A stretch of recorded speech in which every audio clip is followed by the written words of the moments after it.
You're listening to Managing Leadership Anxiety, Yours and Theirs, a podcast offered in partnership with Missio Alliance.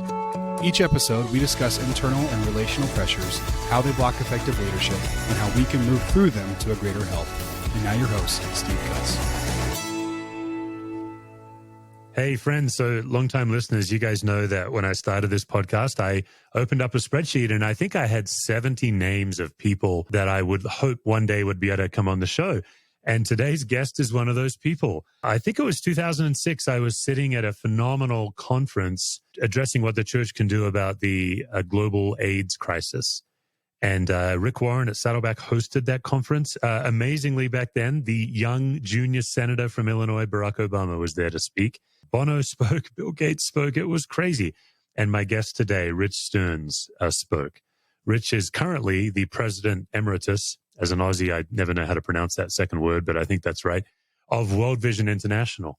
When Rich stepped into World Vision in the late 90s, he had a background in Parker Brothers, Nerf and Monopoly, that whole deal, and then in Lennox, China.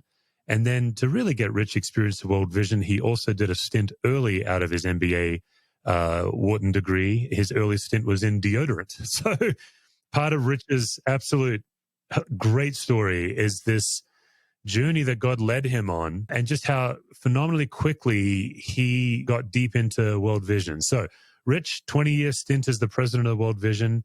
I think, in my opinion, Rich, not to make you too uncomfortable, but one of Christianity's modern finest leaders, wrote a book called The Hole in the Gospel. It is a book that every church member should read because it is the simplest, most provocative book I've read on why the local church should care about systemic poverty, which a lot of people have written about, but Rich really put it in a way that's accessible. And then Rich's latest book, Lead Like It Matters to God. Rich, you wrote a leadership book against your best instinct.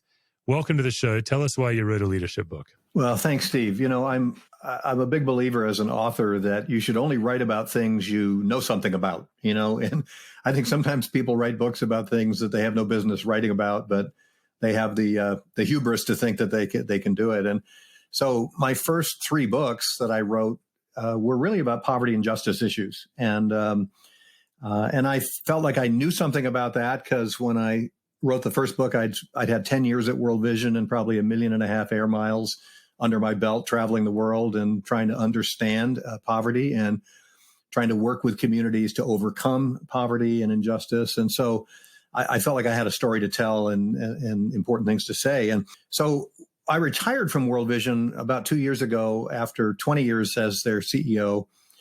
And it's kind of been in the back of my mind that, another thing I know a thing or two about is leadership. In fact, there's a well-known farmers insurance commercial now that airs quite often on TV where J.K. Simmons is the star and he's a spokesperson for farmers insurance. And he says, we know a thing or two because we've seen a thing or two. And that pretty much described my career. I know a thing or two about leadership because I've seen a thing or two about leadership. I was CEO, as you said, of 2 companies prior to coming to World Vision in a secular realm. And then, 20 years at a Christian ministry that was global. So I've seen a lot and I've experienced a lot. And I'm in a stage in my career, many of these things I wish I had known when I was 25 or even 35. But the irony of our lives is the things that you finally know toward the end of your working life, it's too late for them to be very useful to you because you could have used them when you were 25 or 35. And so I just felt like, man, I think I could share something with younger leaders that might save them some pain and anxiety and difficulty that might be an encouragement to younger leaders. So I had a lot of stories to tell and a lot of thoughts and leadership advice to give. And so that was the genesis of this book. Yeah, it sounds like we both share a healthy, not mistrust, but just caution about leadership books. But when IVP sent yours to me, I opened it and lo and behold, right out of the gate, you have a quote from St. Ignatius. Mm-hmm. And I think that quote, that was the very first quote in your book. It really set the tone for what was a very personal book that you wrote. And also, I think an incredible, values-driven and character emphasis. Yeah. You actually get in, it's almost like the Powell principles. You get into the 17 essential character traits of a leader. What was the decision that made you want to really focus on the heart and character of a leader? Well, the genesis of the book, the thing that really planted this idea in my head was a story I tell right in the introduction about Mother Teresa. And the story goes that Senator Mark Hatfield of Oregon was visiting Mother Teresa's work in downtown Calcutta, in the slums of Calcutta. I'm not sure when it was. It might have been in the 1980s. And Senator Hatfield saw this tiny nun with her Sisters of Charity, and literally this little outpost in an ocean of poverty and suffering, millions and millions of people sick and hurting and poor. And he was just overwhelmed with the magnitude of the challenge and the size of Mother Teresa's ministry. And he said something like this to her mother, when you look at the fact that poverty is arguably worse today than when you started 30 or 40 years ago, don't you feel like a failure? Don't you feel like, you failed to address poverty successfully, even in Calcutta? Forget about the rest of the world. And Mother Teresa's response to me, I think it was 14 words, and it literally turned our notion of leadership and success inside out. And she said, "My dear Senator, God did not call me to be successful. He called me to be faithful. He did not call me to be successful. He called me to be faithful." So that story, more than anything, resonated with me because most of us in the working world spend our whole career trying to be successful.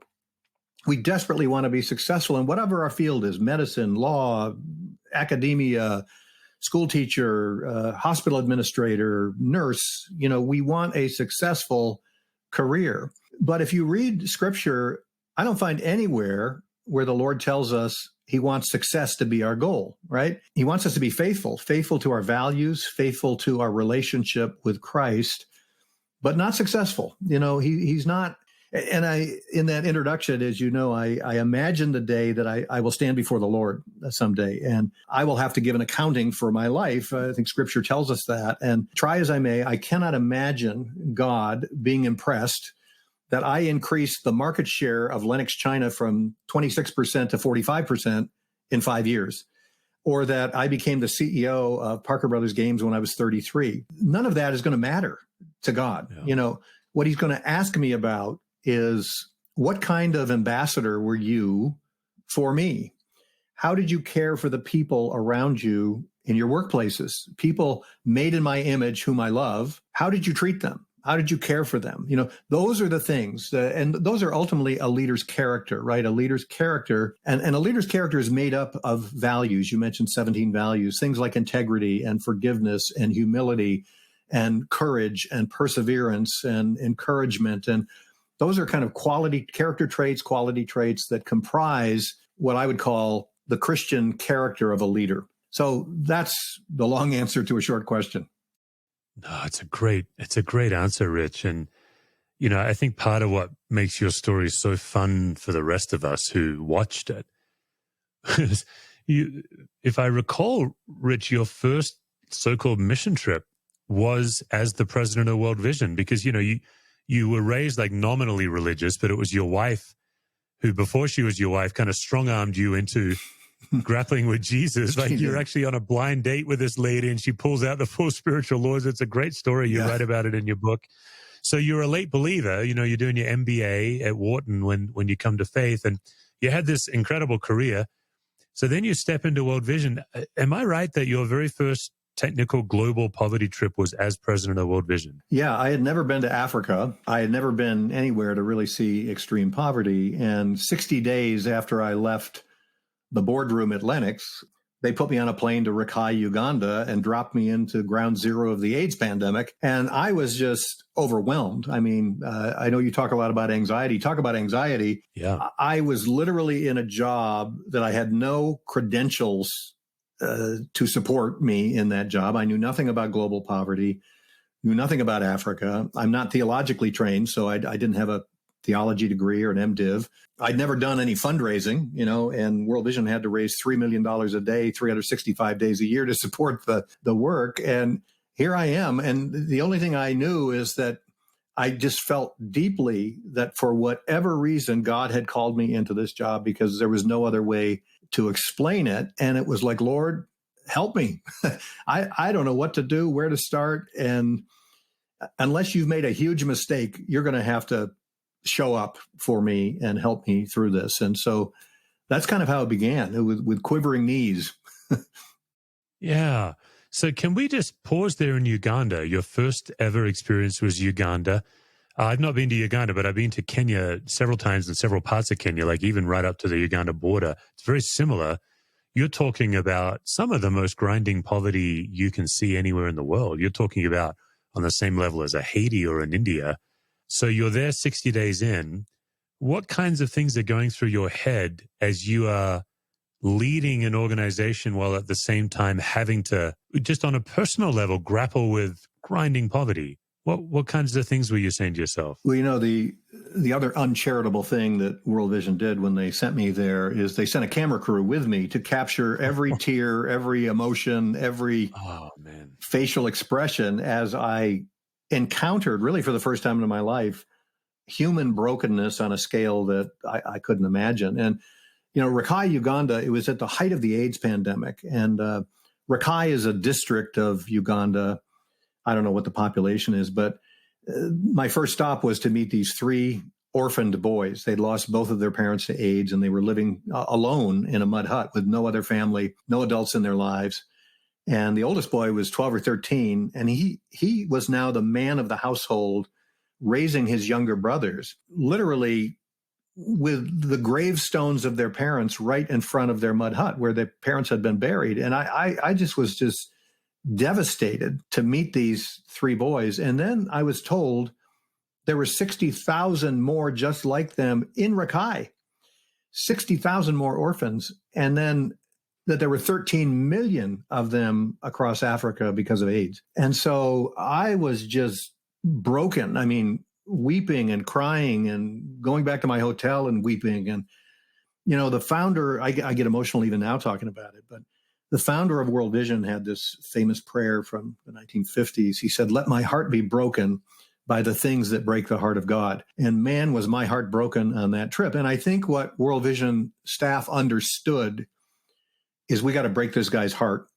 because if we don't break his heart, he'll never succeed at this job, because you can't do that job at World Vision dispassionately, without emotion, without a broken heart, because you can't get up every morning and face it unless you have a broken heart that we've got to do something to help these dear kids that the Lord loves and who have been abandoned by most of the rest of the world. And so we, in some cases, are their only hope, for a brighter future and a fulfilled life. Yeah, it's fascinating to me, because when I was in seminary in the mid-90s, I was studying Bryant Myers and J. Akuma Christian, both World Vision urban development practitioners.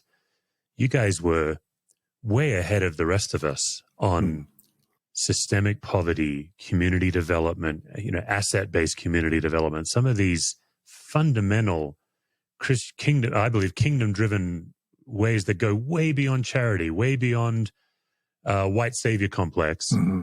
And for them to then bring in a gentleman such as yourself, a highly gifted CEO of business, how did you earn the trust of that staff in the early days of being the president, the CEO? Well, that was one of my biggest challenges, because you can imagine the chatter around the water cooler when the board comes down from their tower and the puff of white smoke goes up, and we have a new World Vision president, right? And here's his resume. He spent the last 11 years selling very expensive china and crystal to the wealthy. He's never been to Africa. He knows nothing about poverty. He has no theological degree. And by the way, the 10 years before Lennox, he sold toys and games and Nerf balls to the world. But here he is, the new leader of World Vision. So right off the bat, the staff members at World Vision had thought that the board had lost their minds. The board, how could they possibly hire someone who has no qualifications for this job? And so I came in, about 10 feet in a deep hole with the staff, trying to give me the benefit of the doubt. I mean, they were very kind and very gracious. And for the first year, I would just leaned into them teach me, tell me, help me understand, take me, show me, how does this work? And what about this? And so my first year was just an intense course in learning about World Vision and the work they did, and learning about poverty and learning all of those, and kind of an immersive course. One of the things I quickly realized, so the board hired me ostensibly because I was a good business leader. Yeah. And at the time, World Vision was pulling in about $300 million a year in donations in the U.S. And the board, many of the people on the board were business people. And they said, we can't stick a retired pastor in here managing that kind of money. We need somebody that's actually run a large organization and understands financial dynamics. And so their job description really called for finding a Christian leader with deep business experience. And so though I fit that bill, but I think they underestimated the need for a deeper understanding of poverty and its causes and all of that. So, but the other thing that was a surprise, Steve, was that for the staff, being a good business leader was not enough for them. They wanted a spiritual leader. This was a spiritual ministry, deeply spiritual. And the legitimacy of the leader, you have to be able to lead us spiritually, not just with key performance indicators and scorecards and business, paradigms. You have to be able to lead us spiritually. You have to be able to speak about our work from a spiritual framework. And so that was something I had to really grow into. I had never preached a sermon. I frankly hadn't done a lot of public speaking before that. And so, I said to my wife, I said, they want a pastor, not a business leader. It's not good enough that I know marketing, and finance. They want a pastor. And, my wife would say, well, honey, the Lord called you here. He knows you can do it, and he's given you what you need. You just need to trust God, for this. And so gradually over time, I became more comfortable with that kind of pastoral spiritual leadership role, and which was very, very important because just the nature of the work. And even when you're speaking to donors, it's a deeply spiritual thing. You're asking them to make a sacrifice for biblical reasons, that God has called us to love the poor, not just help them, but to love the poor. And this is one of our duties as followers of Christ, to welcome the stranger, to feed the hungry, to give water to the thirsty. And it's our high privilege to be able to do it. But if I couldn't speak from a scriptural basis to that, it wouldn't have resonated with Christian donors, I guess that answers the question, but. Oh, yeah. Yeah. The other thing that job requires that's unique to a CEO of that size organization is the ability for the CEO to comfortably walk down a sewer line, like an open sewer, down to a little tin hut and get on your knees inside someone's home and receive their hospitality and see them. I had another one of my great heroes is Jimmy Miato, the president of Compassion International. He's a phenomenal human being. I know Jimmy. Yeah. And I had the honor of being in a country with him and watching him do this very thing. You have to be able to run a highly complex organization and also that pastoral thing. That's what I picked up from you when I heard you speak. It was like you can't hide passion. And so that whatever that was, that first trip or those first years, I don't think I heard you till 2006. So you'd been in it a while by then, but passion was pouring out of you when you were speaking about the plight of the lowest, the people with the lowest poverty. There's not really a question there, but I'd love to hear your response to that. Well, I truly believe that in my case, it was a calling. I had always had a deep concern for the poor. From the day I became a Christian, in fact, I tell the story in the Whole Inner Gospel when Renee and I got engaged, she wanted to register for her fine china. We were in our early 20s and I was a brand new believer. I'd just become a Christian. And I said, as long as there are children starving in the world, we're not going to own fine china. And it's an important story because 25 years later, I was the CEO of the biggest China company in America. Yeah. Which I could have never predicted back in, my college days when we were having this discussion, my fiance and I. And so it actually was kind of God's sense of humor because, you were so, in fact, when the recruiter called for the World Vision job and, the story, I didn't want it. I wasn't qualified. I wasn't available. I wasn't interested. And yeah, you made a really compelling case to him. but I remembered that story, and it was almost like God was telling me, Rich, do you remember that idealistic young man, a new convert, who said, as long as there are children starving in the world, we're not going to own fine china? Rich, look in the mirror. Look at what you've become. You've become the CEO of the biggest, most prestigious China company in this country. But if that young man is still inside of you with that passion, there's a job I want you to do, and I want you to come to World Vision. And it was really a kind of a profound moment for me, because I just knew that God had led me on this path to reveal that very thing to me. You know, that passion I had as a young man was now coming to fruition. And now was my opportunity to do something about those hungry children around the world. But to do it, I would have to say yes. I would have to obey. And yeah, it was a profound thing in my own life to do that. And just, you know, my wife and I, right from the beginning of our marriage, we're passionate about global missions and global poverty. And we had been World Vision donors for 15 years before, you know, that phone call ever came. And World Vision was actually our number one charitable giving recipient, because we believe so much in our responsibility for the poor. I never dreamed that I would actually have a job that involved that. I just assumed that I would make a lot of money and send it to organizations like World Vision. So I was a bit surprised when, you know, the Lord showed up with that invitation, if you will, to join World Vision. I think one thing I would love to explore with you, Rich, is the unending nature of World Vision's work.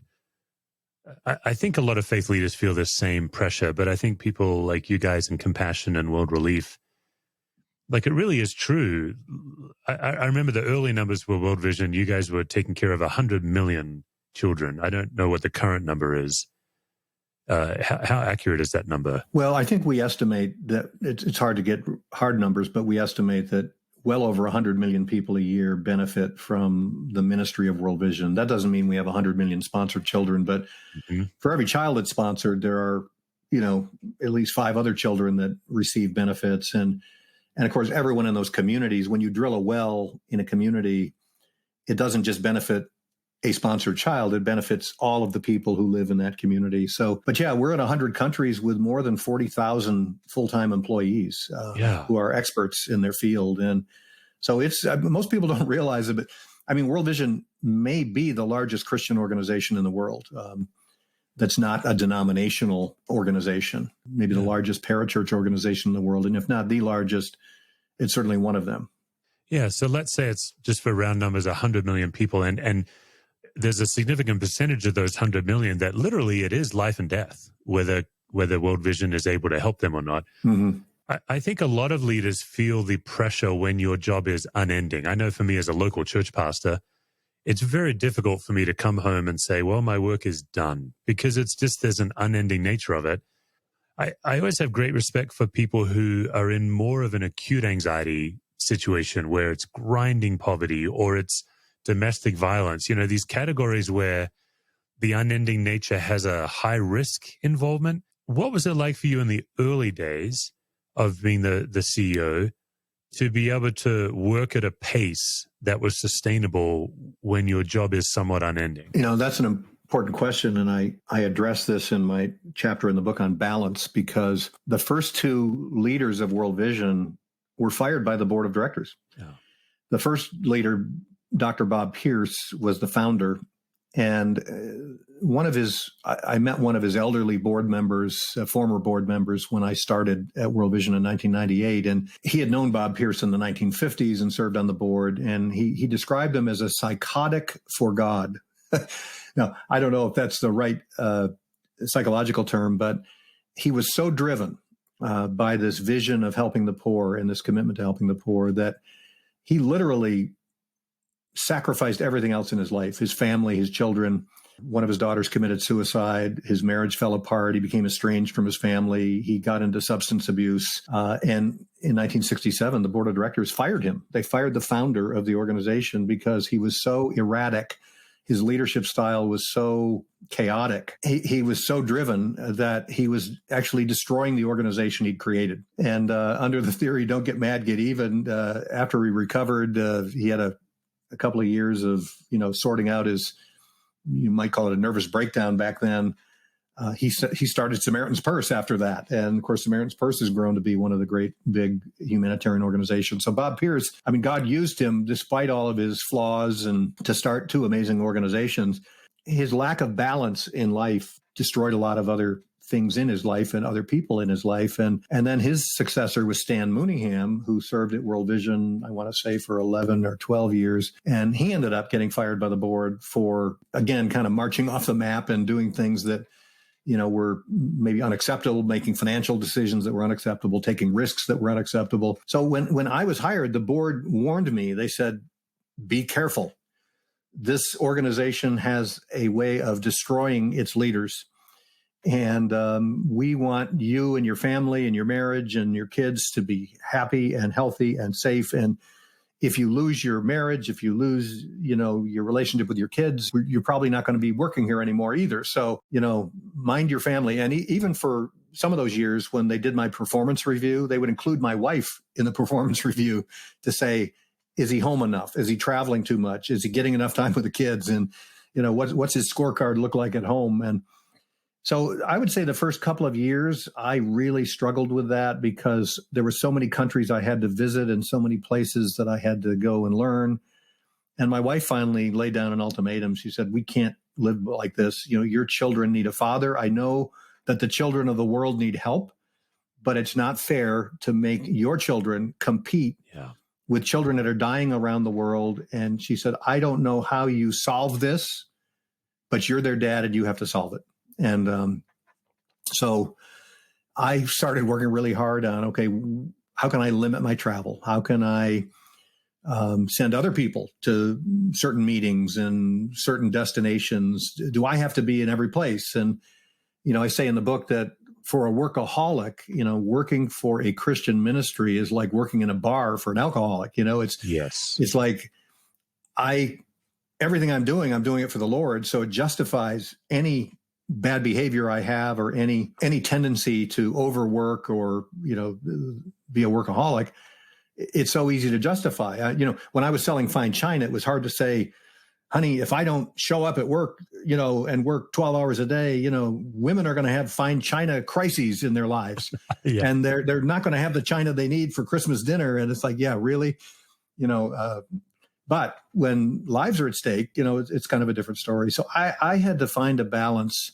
And that took some discipline and it took some tough decision making that, I remember a big global meeting that was occurring in Thailand, I think, very important meeting in the life of World Vision. I was the president of the largest office within World Vision, and it conflicted with my daughter's high school graduation.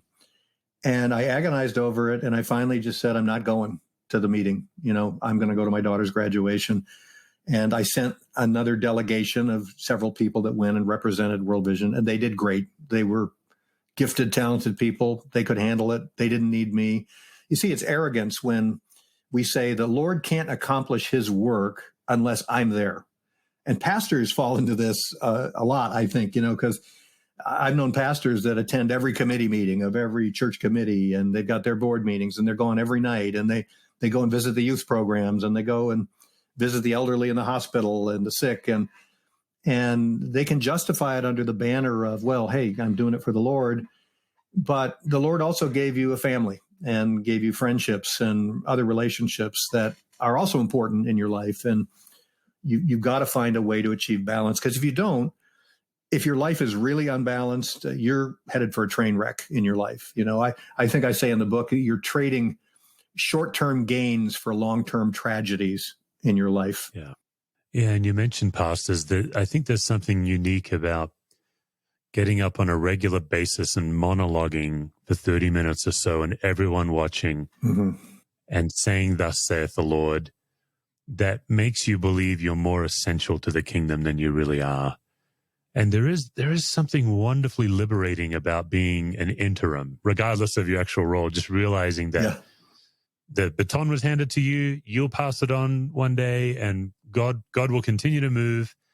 Rich, I would like to, before we get to the gauntlet, the infamous gauntlet, if I may, I would like to just touch base with you on how do you see the church doing well? I think I think we are trying to get out of a general culture of charity and actually move to the biblical values of reciprocity, dignity, solidarity.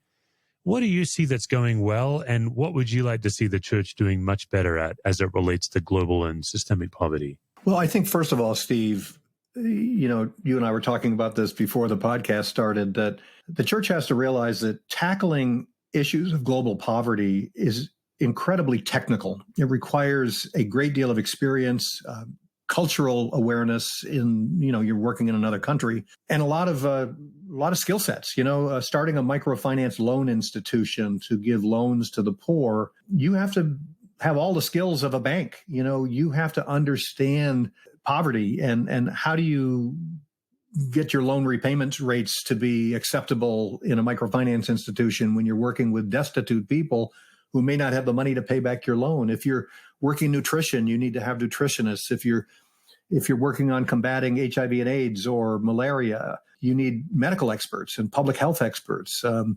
Clean water and sanitation requires massive technical skills and infrastructure, drilling rigs and hydrogeologists. And so for any individual church to think we can get on a plane to Africa with a bunch of volunteers and help the poor, I'm sorry to say, but it's kind of a ludicrous idea. You might be able to help the poor through some biblical teaching, and I don't want to minimize that. But if you really want to help the poor, if you really want to help people move from poverty to prosperity in their community, you really need to know what you're doing or work with people who do know what they're doing. I think the best model is for churches, except maybe with the exception of the very largest churches, but to partner with organizations like World Vision, Compassion, Samaritan's Purse, World Relief, people that have 50, 60, 70 years of experience, maybe working in that country.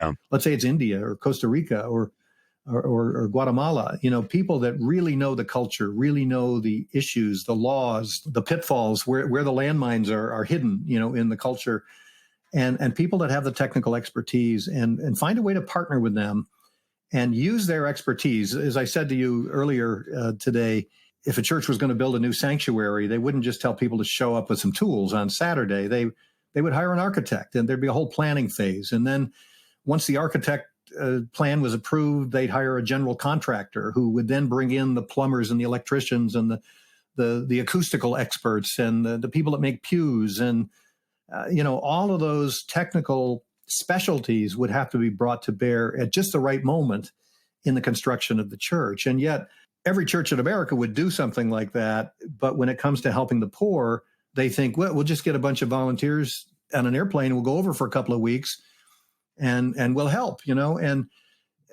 there's a wonderful book, When Helping Hurts, that was published about the same time as the Whole Inner Gospel. And there's another one called, I think, Toxic Charity. Yeah, Bob Lupton. That says how well-meaning people can actually do more harm than good. The motives are nothing but pure. We just want to help people. We want to make ourselves available. We want to give them things that they don't have. And yet that well-meaning attitude can end catastrophically and can actually really hurt a community if you're not careful. So my advice to the church is, first of all, take global missions and global poverty seriously. It is one of the main things God has called the church to do in the world, is to care for the poor. And we are the wealthiest nation of churches in the history of Christendom. So our responsibility is especially acute in this regard. And we just want to use those resources wisely when we bring them to bear with the poor, and we want to use them with expertise. So that's kind of my short answer of that question.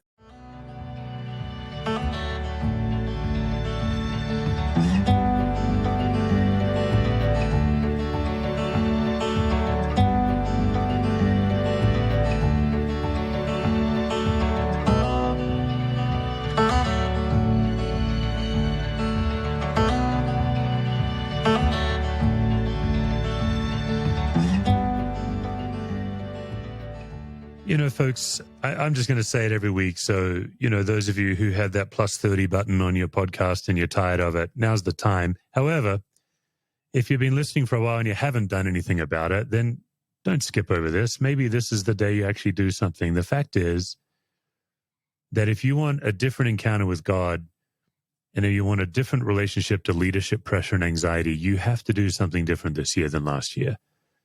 You know, so many people said that 2020 was one of the toughest leadership years they've had. When I was a trauma chaplain, one of the biggest lessons I learned is that the emergency room doesn't create the crisis. It just reveals the crisis that a family was already in.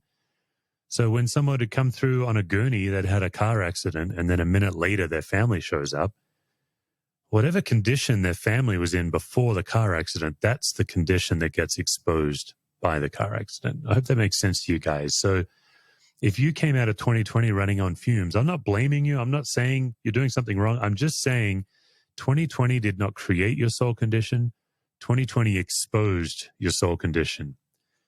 Rich has written a book, Lead Like It Matters to God.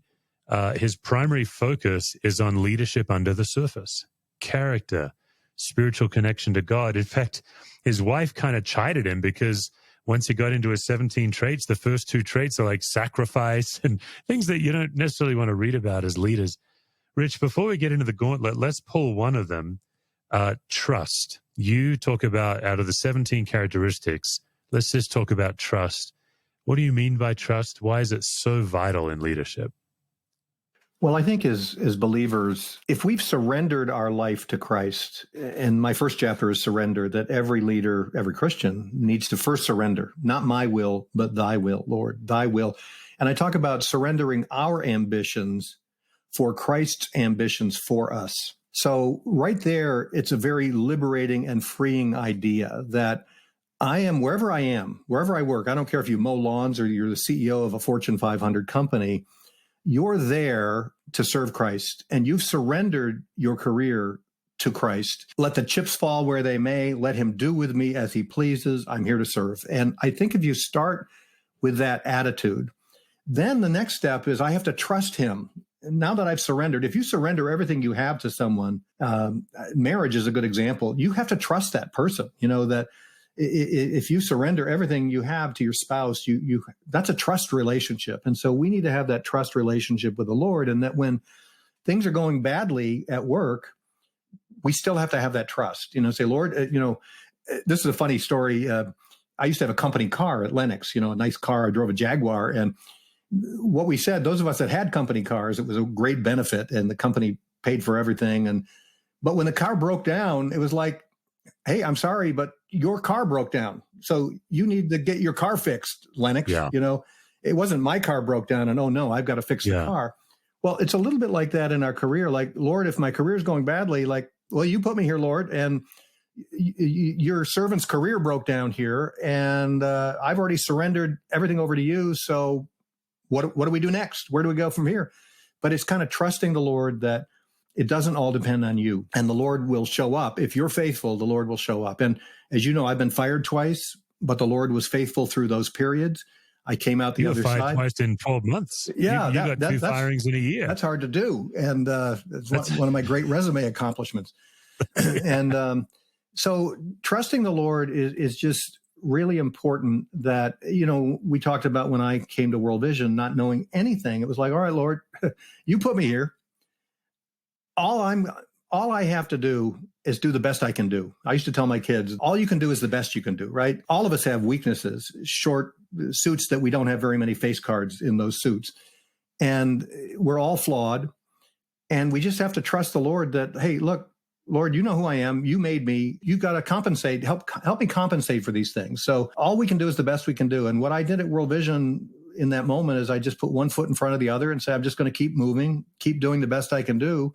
And I'm going to leave the outcome to you. I mean, if you want World Vision to get all messed up, you either shouldn't have picked me or you need to help me and guide me through this. And we're in this together. And so if you knew the Lord was in the room with you, you'd be, and he is, it's much easier to trust him if you saw him sitting in the room with you saying, I got this. I'm here.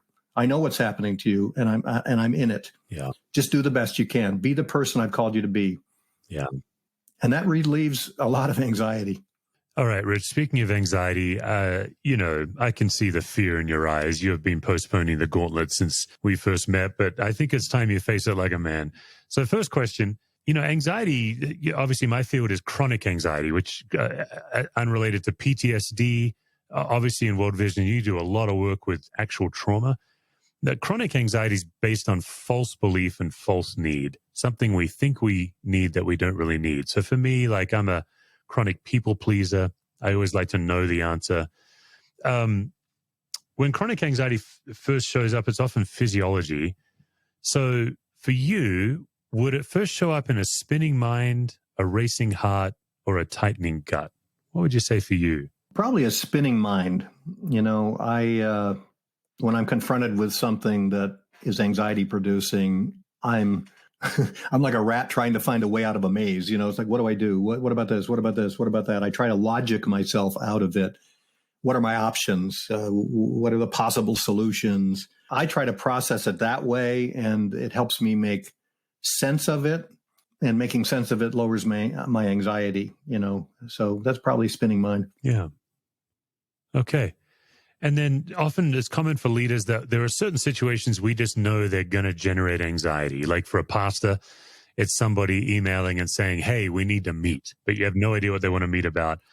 What would be a situation in your life that is pretty guaranteed to get you going a little bit? Well, I think the hardest thing I've had to do that creates anxiety is when I have to fire somebody from a job. And at a place like World Vision, when you pray with somebody in the morning and share devotions with them and you have to fire them in the afternoon, that can be pretty anxiety producing. And I don't think anybody except a sadist enjoys firing somebody from their job. It's having been fired twice. By the way, that was one of the great things about being fired twice is I had a lot more empathy for people that were going through that. And even if I was doing the firing, but I think you just know that you're dealing somebody a devastating blow that is going to be very, very painful for them emotionally and even professionally.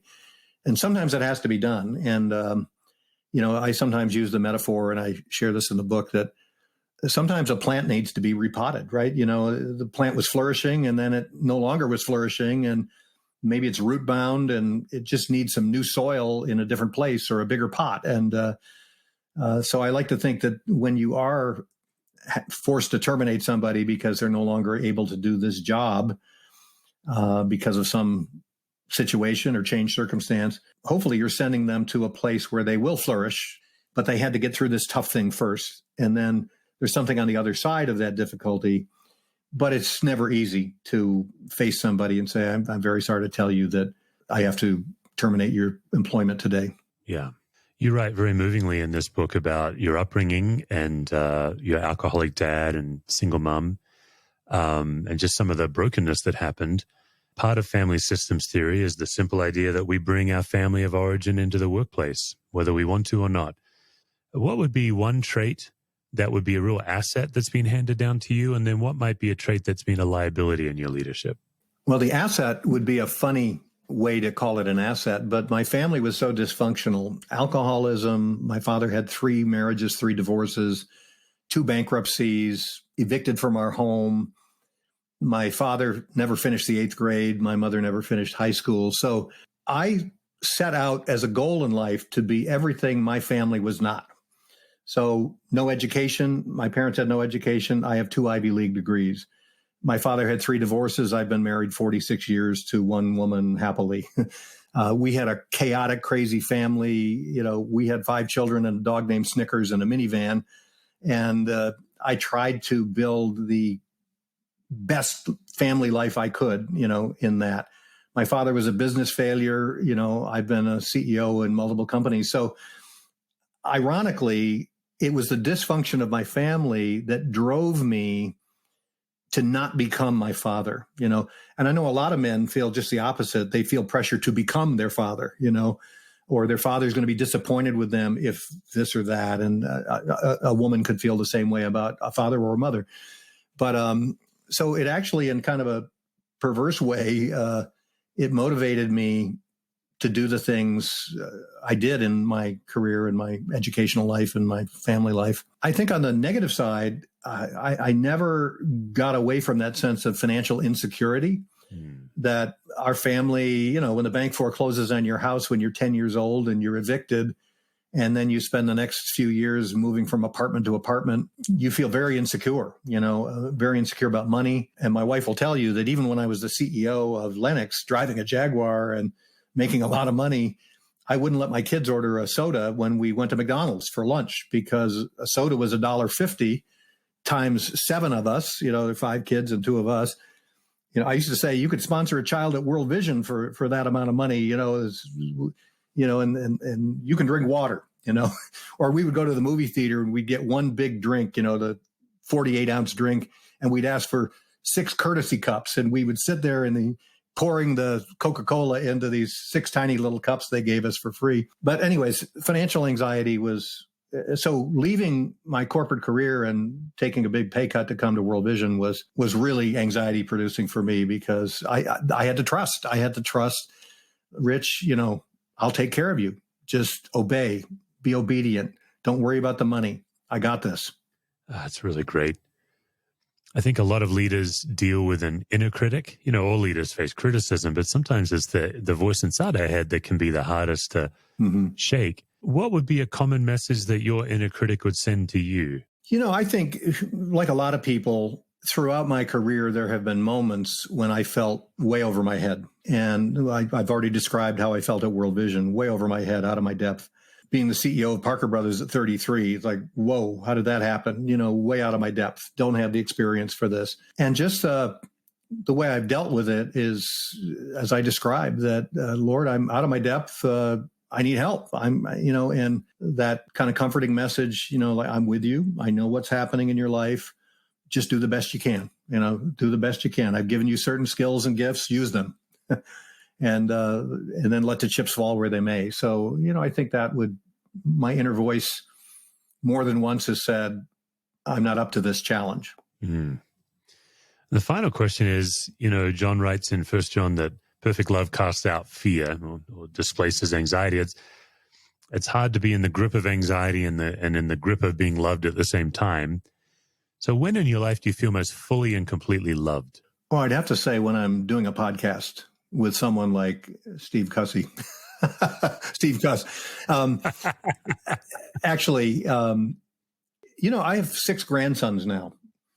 And when I'm with my grandsons, I think I feel fully loved, because they just love me because I'm grandpa. They don't know who I was in my career or what I did, or they have some, the oldest one is 10, and the youngest one is 1. So they just know I'm grandpa, and that I love them, and they look forward to seeing me and my wife. And so, my grandsons, family in general, just being with my adult kids and their spouses now, and enjoying that part of my life. Folks, the book is Lead Like It Matters to God. If you're like Rich and you're a little bit suspicious of leadership books, this is the one to read this year, because it's all leadership under the surface. It's all about God forging your character so you can increase your capacity. It's not about efficiency and success. It's just about being an exactly human-sized leader. This episode, as all, has been sponsored and brought to you by Capable Life, www.capablelife.me. For those of you who want tools for emotional and spiritual integration, Rich Stearns, I get to check a item off my bucket list. Thank you so much for your time. It's been just a genuine honor. I had high hopes for this episode, and it's exceeded expectations. So thank you so much for coming on. For more resources, visit stevecuswords.com or missioalliance.org.